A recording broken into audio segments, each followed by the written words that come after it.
Hi, this is Marina from Darkstar Astrology, bringing you the new moon in April the 15th, falling at 26 degrees of Aries, Decan 3. So this new moon is going to be sandwiched between Eris and Uranus. Now, Eris has been at 23 degrees Aries really for the last, as far as I've been looking at her and studying her, for the last 6 or 7 years. So she hasn't really moved. I mean, she's moving, but very, very slowly. And what she's doing all the time is retrograding back and forth. So she sort of takes 2 steps forward, 3 steps back, no, actually it'd be the other way around. But anyway, 3 steps forward, 2 steps back. That's kind of how it's going with Eris. And so this new moon, now that Uranus has moved on towards the latter degrees of Aries, means that this full moon really does fall in between the two. So I'm looking at this new moon as being a bridge between the two planets, and therefore could reactivate the themes brought up when Uranus made a conjunction with Eris back in, it really started in 2016 and finished in 2017. So I did a whole post on that conjunction, so I'll give you the link in the comments below. So the new moon is going to fall on the fixed star Curda, which is in the neck of Cepheus the king. So that's kind of authoritarian, patriarchy type energy. This also occurs, this new moon occurs just as Mercury is stationing direct. So it's really just ready to burst out with the truth. So when I wrote this post, it was in the Mercury shadow period, but now we're actually in the Mercury retrograde proper. And during that time, I noticed so many YouTubers and tweeters being banned, gagged, whatever. And there have been detainments of free speech advocates as well, and even a jailing of a YouTube prankster for hate speech. I won't say why, even you have to be aware, and I'm in England, so the free speech here is just crazy. The guy who was imprisoned was Scottish, by the way. So back to fixed star Curda. Manlius gives an interesting interpretation of Cepheus. He regards the king as a tragic actor, saying, quote, "It gives authority and a sober mind, sometimes making its natives judges or arbitrators, but exposes them to cruel and severe trials, whose pen is drenched in blood," which I put in bold in the post, "and the paper," his audience, "no less will revel in the spectacle of crime and catastrophe in human affairs." Now, to me, I mean, that sounds a little like the YouTubers, who are kind of like the actors, being accused of having blood-drenched pens, and these thoughts criminals are just being arrested for words as if they were violent crimes. And in the case of one of the YouTubers, it was the actions of his dog. So you'll just have to look that one up. I think it was a little pug. He got it to do a military salute to when he saw someone on TV. So, at this point, Britain really has gone full on 1984 style. So the new moon in Aries Decan 3 does not have any dignity, and usually the watery emotional moon is quite uncomfortable and even quite vulnerable in the sign of Aries. However, this Venus-Jupiter ruled Decan does have a certain watery vibe due to the seafaring stars that are found here. It's quite interesting because it is melodramatic, yet it has a certain romance to it as well. A kind of, I suppose, a melancholy romance would be the way to describe it, sort of bittersweet, the sort of the romance of the high seas, but there's danger as well. So emotions channeled in the right way then can make this moon's energy successful, despite the problems of some of the more difficult fixed stars that are found here. The new moon can ebb and flow through this decan's rough seas, and it will also feel quite at home here, since the dark lunacy of this decan is something that the imagination can really thrive in. So it's really important that we have some creative outlet with which to unleash our passions and our emotions. Those touched by this new moon will need to perform their ever-changing moods to an audience. The dancing emotions are often very entertaining, even if it's just a rant about something quite small. The spin added to the event makes the experience an adventurous quest rather than a mundane moan. Now, I haven't had much time to update my findings on Eris and the Eris post, but personally, as people on YouTube might know a bit more than people who read my blog, that I have had quite an awakening in regards to Eris's meaning. And the beginning of this epiphany were stirred when I wrote the Eris conjunct Uranus post.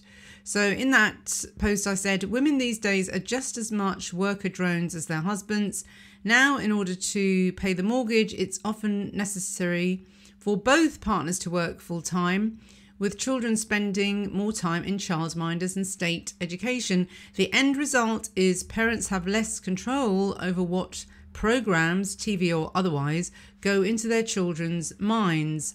And then in that post, I've renamed it now Redefining the Feminine. So Western birth rates are now down to 1.6 in most European countries. So if Eris is the outer planet version of Lilith, which I kind of think she is, she really literally has become Lilith, the baby killer for Western civilization. So this new moon ignites how important it is for women to awaken. And this is awaken in the Uranus sense, because Uranus really is about the truth and the shocking truth sometimes. It's important for women to awaken as to how much they've been manipulated by neo-feminism.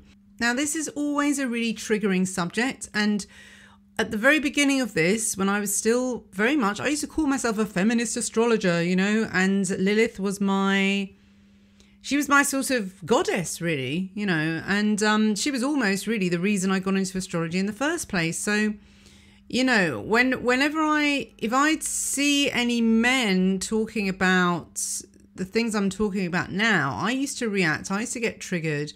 And so I can kind of see why. But things are a lot different. Like 5 years on, I think it was about, 7 years ago, when I first started astrology. Things have really changed since then. And I think, I don't think the younger women are buying it anymore. At least I hope they're not. It depends. It depends how many are doing women's studies in university. But anyway, it's a very triggering subject matter. And, you know, I don't want to suppress women and go back to a kind of Stepford Wives 1950s type situation. But things have really gone too far the other way.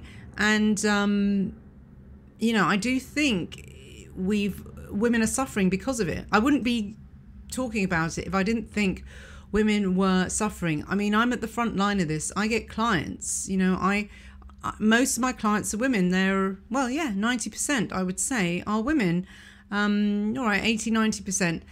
And I see the fallout from feminism, and a lot who haven't had children who regret it and wish they had, because there was never a right time. There's also a lot of women too who have married someone who becomes their baby. And these men are not capable of being fathers in a responsible manner. So they end up draining themselves looking after this adult baby and never get to have children of their own because it's too draining just to be working and looking after an adult baby as well. So, you know, it is, both sexes have to take responsibility for this. And there are a lot of men who are actually enjoying feminism because they don't have to damn well support a family. They can, you know, they can sort of sit around drinking beer and have their woman go out to work for them. And because there's a lot more jobs in, you know, office jobs than there are manual labor at the moment. So, you know, this is the unfortunate thing. There's men out of work are not happy bunnies at all. They need to be doing something. So, or there's women who are married to the state, and you know, they have patriarchy. They don't mind taking money from the patriarchs in the state, but and then they're slaves to that. So at least if you have a husband, they do actually look after you because they know you and love you. All right, some might not be so great, but you know, who is perfect? Who is perfect? But do you think the government really cares about you? You know? Anyway, so that's my beef. And what's happened now with neo-feminism is, because that's what it's become. It's been infiltrated. And I mean, even actually from the beginning, I don't know, it goes far back. A lot of feminism was sort of funded by the CIA, and I don't want to get into a big long thing about that, but you know, it's a dodgy, it's very insidious when you kind of start looking into it. Anyway, the demonization of the sacred masculine has also crept into the New Age goddess movement as well. So, you know, that's another thing that needs to be looked at, you know. And again, I was really into the whole Lilith thing, and I'm not against goddess worship, really. But elements of it have been hijacked and used in the agenda to destroy the family, fertility, and healthy sexuality. And, you know, in its most negative form, Lilith worship has turned the sacred feminine and the priestess energy into being nothing more than a sex slave. I mean, that's really what it boils down to. And it's interesting because it's repeated in religion as well, with Mary Magdalene, within Christianity. You know, she was, I think the Vatican had to issue an apology because Mary Magdalene was never a prostitute. And so, you know, that was part of the hijacking of Christianity. I mean, the thing is, even if we get into the whole kind of Bible stories as well, I don't really know now if there was a biblical actual Jesus, and if there wasn't a biblical actual historical Jesus, then there obviously wasn't the disciples, and then there wasn't actually a Mary Magdalene. And then you get the whole thing of, oh, you know, Jesus wasn't crucified and he escaped to Avalon, and him and Mary Magdalene had a baby, and you know, and then there's the whole Da Vinci Code thing as well. You know, all of these, I don't know, who knows, but the problem, the point is, there's this story here, and this connection with turning the priestess into a whore, it seems to be a repeated theme wherever you go. So Lilith and Eris are also associated with pornography, and this is the ironic thing as well. I mean, with it being so accessible now, it's actually made men impotent and women frigid, because you get desensitized and you need more and more sort of taboo stimulus to actually be turned on. So, you know, pornography has been used as a weapon for a long time, but it's getting more and more and more. I mean, it started with the movies. It's mad. As soon as movies came along and photography, then yeah, pornography goes hand in hand with it. It's an infection, and it's not, as I used to think, a kind of liberating thing at all. It's more, like I said, it makes people more frigid and more impotent. So, you know, there's so much slut walking around us now that it's actually a turn off. And, you know, it's like being force fed candy constantly as well. It just becomes sickening. So in that article, I made the point as well that there is always going to be an equal opposite reaction. And I think this was a couple of years ago, and I think that was when I wrote the article. New York Fashion Week actually did feature the hijab for the first time as part of the new modesty movement in fashion. So some people will say, oh my God, you know, it's Islamification of fashion, but it's also, it's just a reaction. So I was thinking, you know, could Islam force us back towards Victorian dress codes, because this has happened before. Now, in the Georgian age, we had really sort of gender-bending, dandy male attire, while women sported bulging busts and towering hairdos. But both sexes did look extremely feminine and pretty much over the top. But then that was followed by the Victorians, where women were women and men were men again. And power moustaches were back for the 1910 gentlemen. So now we have hipster men with their crazy beards, again, not unlike their Middle Eastern counterparts. Now, you know, I'm not calling for burqas for Westerners, but I do think it's interesting just how much mirroring is going on here. And it's always about balance. So Eris is the other as well, of course. And this heavily weighted Aries new moon is opposite Libra, which is also about bringing things into balance. Now, I realised that it's similar themes to the last full moon when I was talking about the left and the right wing. But now here we are talking about balance, but more in terms of modesty versus having a lot of bare flesh.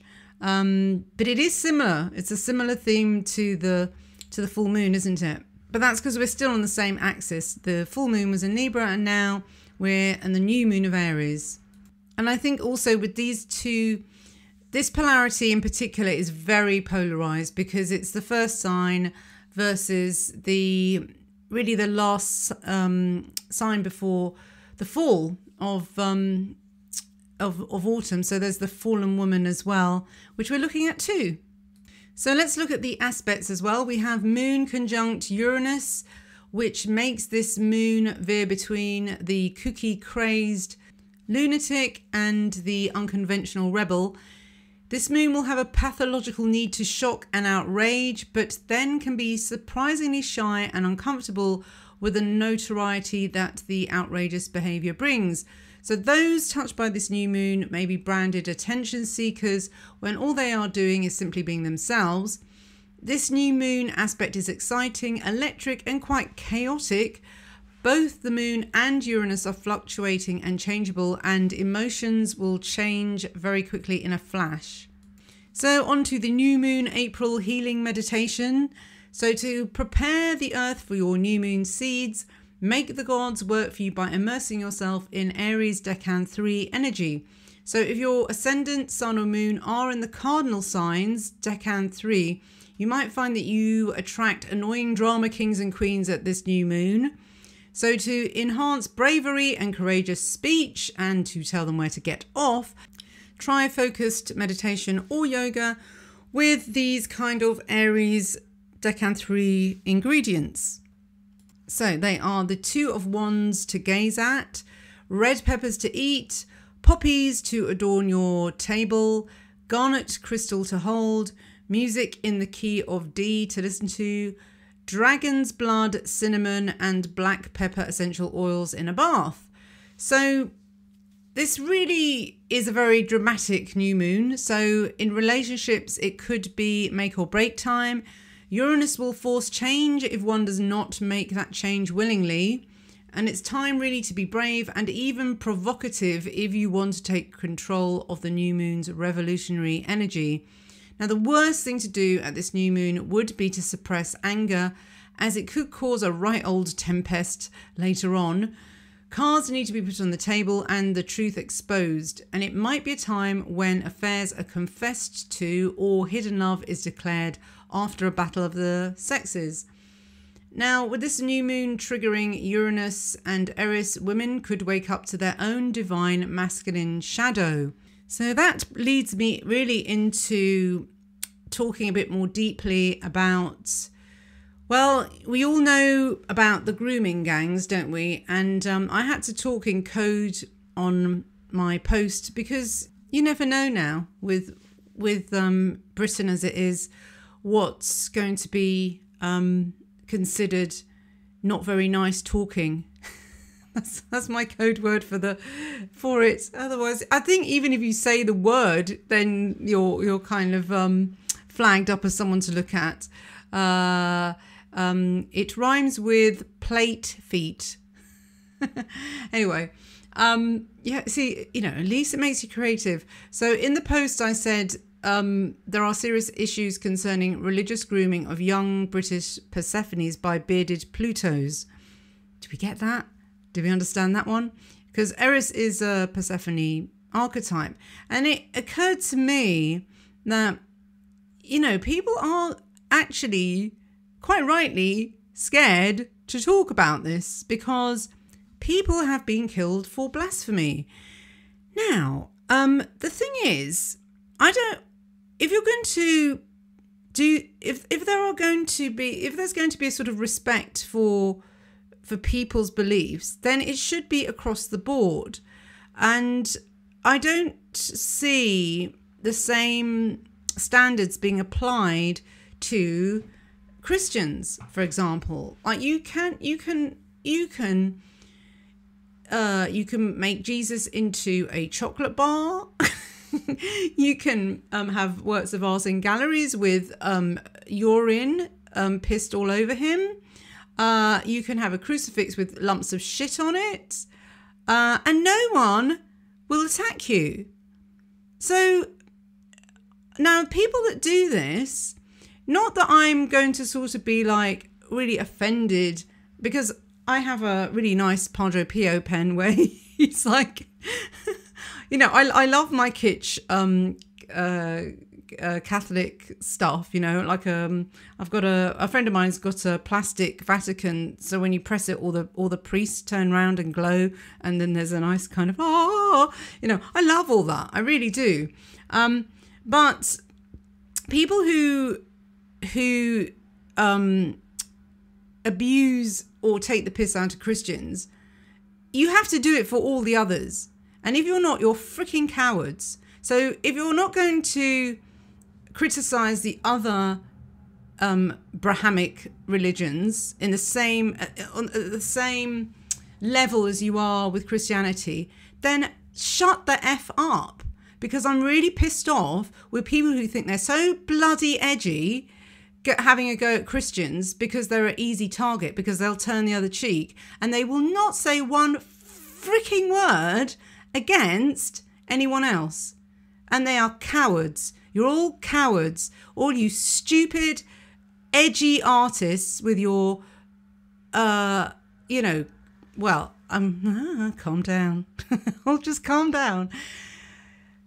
I just get so like, just shut up when I see people do that. I really do. And if we're going to have blasphemy laws, I think we should bring them back for everyone. Because at the moment, it seems that the British police are bringing this back because we can't criticise any religion except for Christianity, actually. We can do that. That's fine.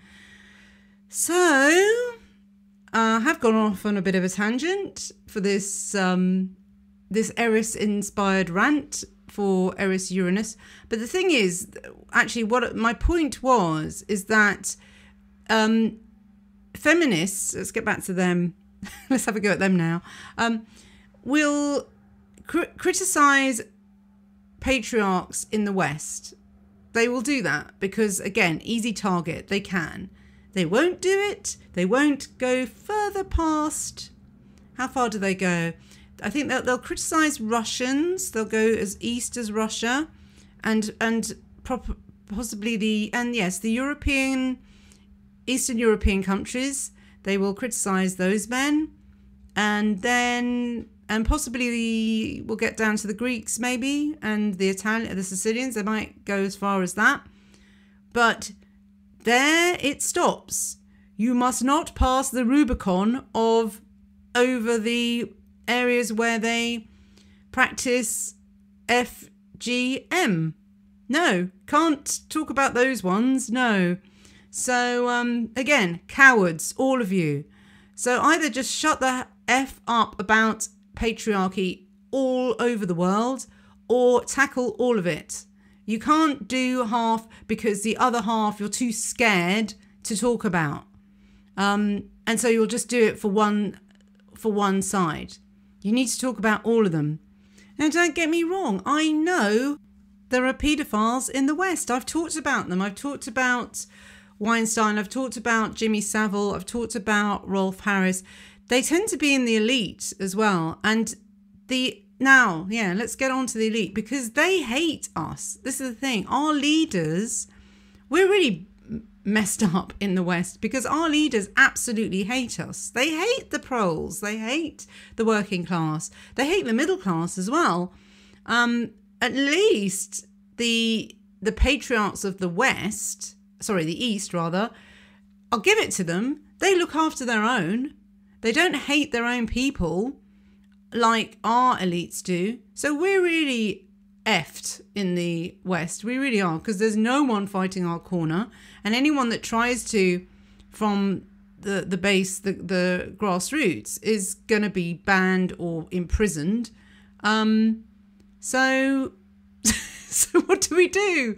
Well, we just hope that the freedom of speech is kept alive long enough to see this paradigm shift through, because I think there is one happening.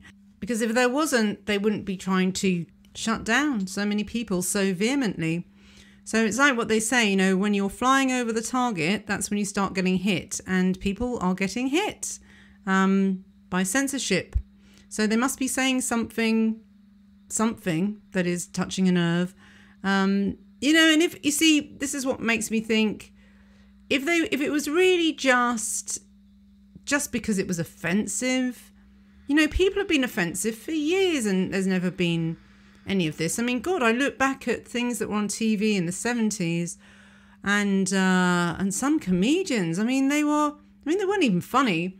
They used to make like really sexist mother-in-law jokes, and taking the mickey out of really racist jokes. Those are real racist jokes, and people didn't even blink an eyelid. And now, when it really is about people who are actually causing physical harm, not just people because they're different, just criticizing an ideology, you can't talk about that at all.